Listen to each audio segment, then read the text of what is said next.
misalnya Kak Muna mau membangun usaha gitu kan, langkah awalnya sebelum Kak Muna terjun ke dalam usahanya Kak Muna tuh Rintangannya tuh, bisa jadi. hmm, kalau menurut saya untuk menghadapi tantangan tuh ya mulai aja dulu sih kalau kita belum punya usaha, karena kalau kita terus memikirkan tantangan-tantangan maka kita nggak bakal mulai-mulai gitu, karena yang namanya kegagalan itu pasti ada, dan percayalah bahwa setiap kegagalan itu ada kuota batas habisnya gitu, yaitu kesuksesan. Iya, betul, betul sekali Kak Muna, sangat betul. Iya. Jadi bagaimana cara mengatasi ketakutan untuk menuju kesuksesan Kak Muna? Ketakutan.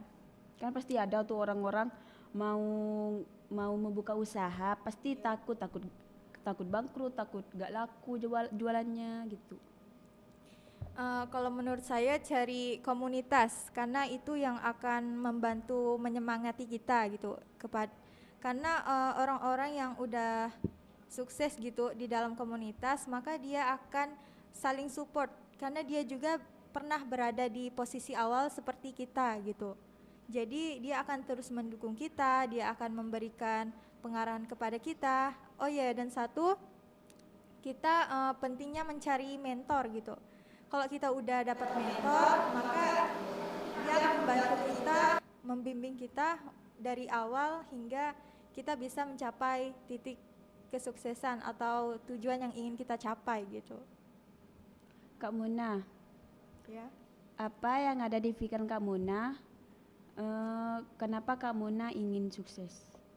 Apa yang membuat Kak Muna ingin sukses?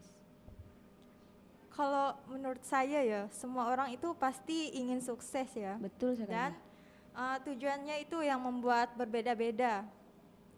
Ada yang dari orang tua, ada yang untuk keluarga, dan yang pastinya ketika kita sukses maka kita akan bisa membantu banyak orang. Selain membantu diri kita sendiri, kita bisa memberikan yang terbaik untuk orang tua kita, memberikan yang terbaik untuk adik kita, keluarga kita, dan kepada saudara-saudara kita yang membutuhkan bantuan dari kita, mungkin seperti yang pada umumnya seperti finansial gitu. Dan kita juga banyak membantu orang-orang yang membutuhkan gitu, dan itu juga bisa menjadi amal jariah kan buat kita. Iya dong, kalau membantu orang memang menjadi amal jariah. Ya. Oh ya Kak Muna, tadi kan Kak Muna bilang orang sukses, kalau misalnya kita sukses bisa membantu orang yang lagi kesusahan, bisa juga menaikkan derajat orang yang kerjanya misalnya jadi kalau di perusahaan jadi OB terus dinaikkan menjadi sekretaris manajer atau bagaimana ya Kak Muna. Kak Muna ada ndak di dalam hati Kak Muna tuh kalau misalnya Kak Muna sukses, Kak Muna ingin membeli sesuatu yang sangat mahal.